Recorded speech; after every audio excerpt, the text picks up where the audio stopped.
Hello. Welcome to my channel. My name is Lynn, and today I'm going to make a spinner card. It's been ages since I've made one, but when I saw this collection, that was the first thing that came to mind because these little birds are super adorable. The set's actually called Pretty Birds, and it's from the Spellbinders Cheerful Chirps collection. I've gone ahead and die cut all of the pieces that I need from various cardstocks from cut cardstock. So for these really thin pieces, I've actually doubled those up, especially since the brown that I'm using, it's their pop tone cardstock, which is 65 pound. It's a really great layering weight, which is what I've used for the birds here. So all of the yellow, orange, and the greens, all of that is a more lightweight cardstock, which I think is perfect for assembling die cuts like this. But the bird cage that these two birds are going to be sitting on, I want them to be a little bit sturdier because it's actually going to spin. And one of the things that I actually ended up doing was I had already assembled two birds, one yellow and one green, just so that I could have on camera what it looked like completed. Um, but actually, at the end of the day, I used all four birds that I assembled. So if you do this the way that I've done it, you're actually going to need all four. And so once I've assembled all of my pieces, I'll show you how to actually create the spinner card itself. So, and if you are looking for these exact colored cardstock, I do have an accompanying blog post. So if you want to check out the blog post, I'll list all of the colors that I use, and I'll have links to cut cardstock, and they'll take you directly over to their website where you can shop.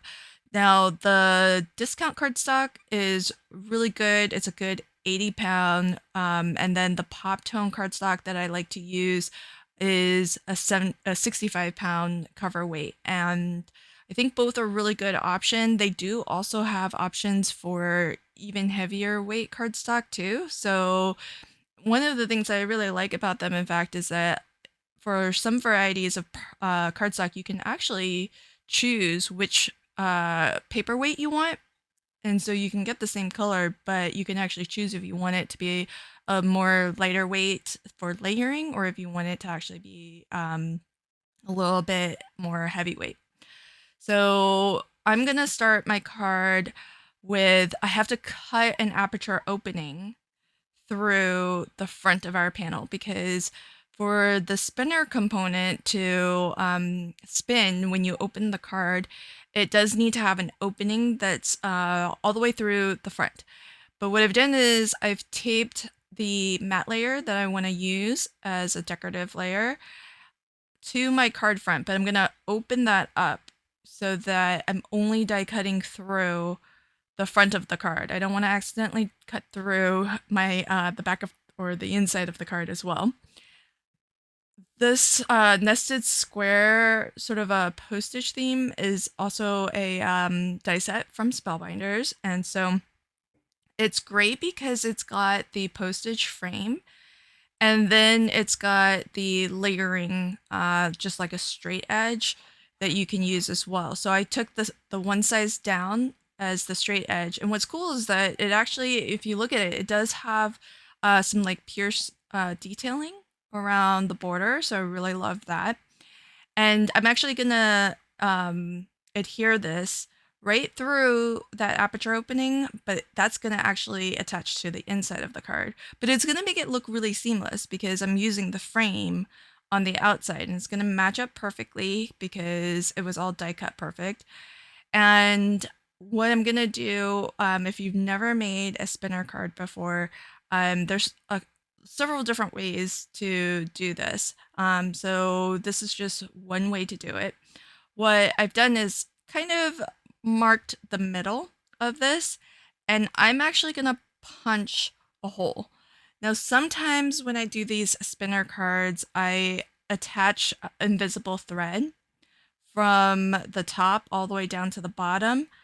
But because these birds are kind of open, like the bird cage is open, usually when I attach a line from the top all the way down to the bottom, it's when I am the thing that's going to spin is more solid, and in the center I can actually hide that invisible thread.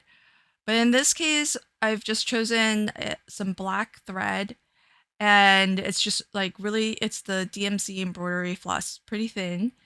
And what I'm doing is I'm going to actually make it just look like it's the bird cage is hanging from this thread. And I'm okay with it being visible. That's why I haven't actually made it I haven't used an invisible line.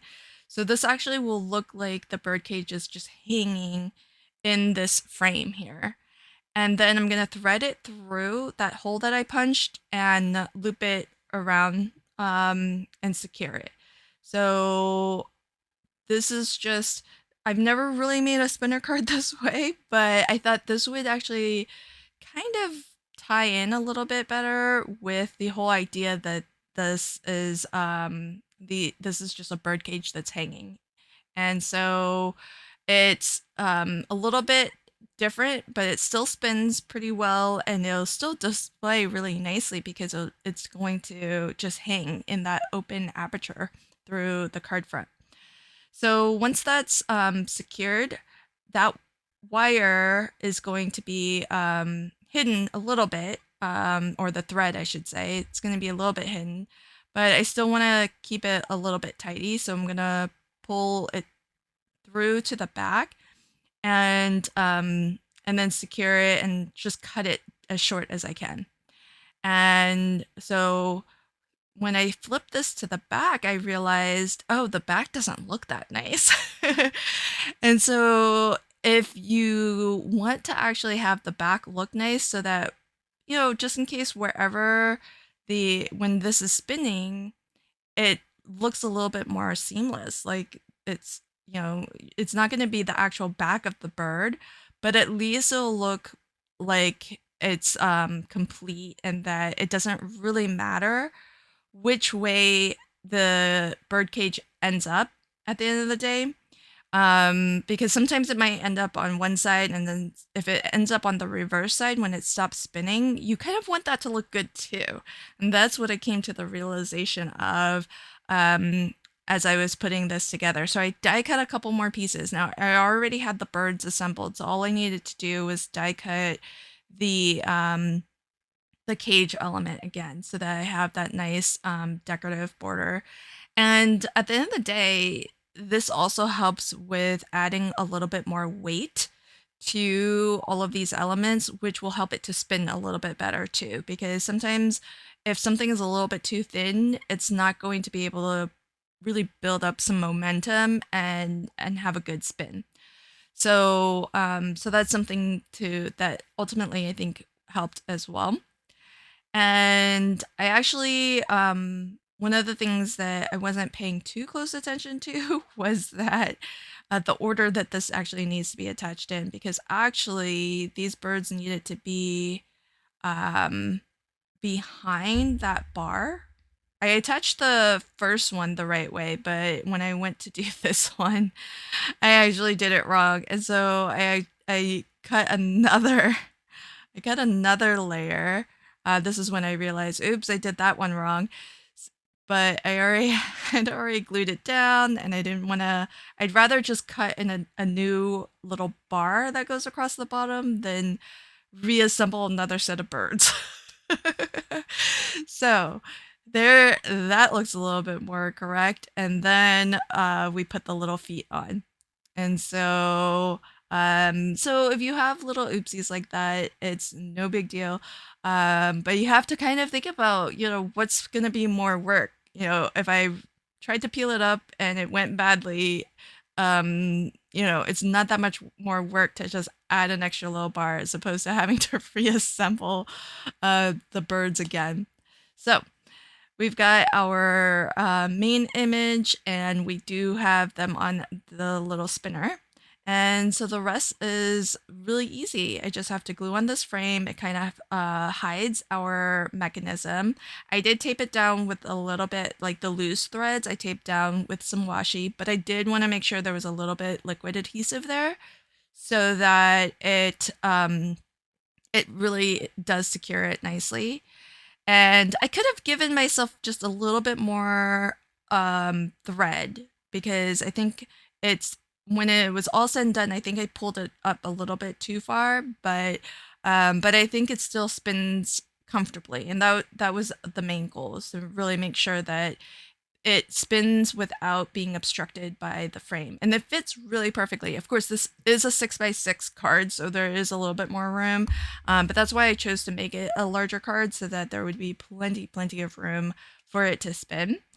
And what I'm gonna do is stamp my sentiment, which of course I didn't think about until the very end, but there's plenty of space to actually stamp right inside what would normally be the inside of the cage, and right between the two little birds there. And what I actually stamping onto is ultimately the inside of the card.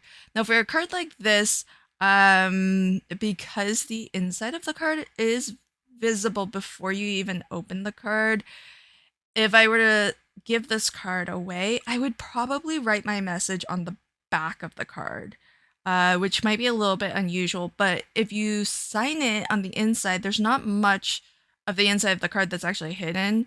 And I wouldn't want to sign it somewhere that's visible, before they've opened the card. So that is something that you might want to take into consideration. Like, where would you write a message? Where would you sign the card on a card like this? But it's really fun because it displays really nicely, because they can open the card, put it on display like this, and they would just see the little birds just kind of hanging and twisting in the air, which I think is a lot of fun. And of course, before I give it, I would sort of twist that cage so that the first time you open it, it will just spin on its own. And the more twists you kind of initially add before you pop it into the envelope, the more times you twist it around, the more quickly it will spin. So lots of fun. I had a fun time making this card. It's a little bit of a different way to do a spinner, but I like how it turned out, and the birds are just so adorable. Thanks for checking out my video today. My accompanying blog post is in the description box below, as well as links to the products that I use. Thanks again, and until next time, happy crafting and have a fabulous day. Bye.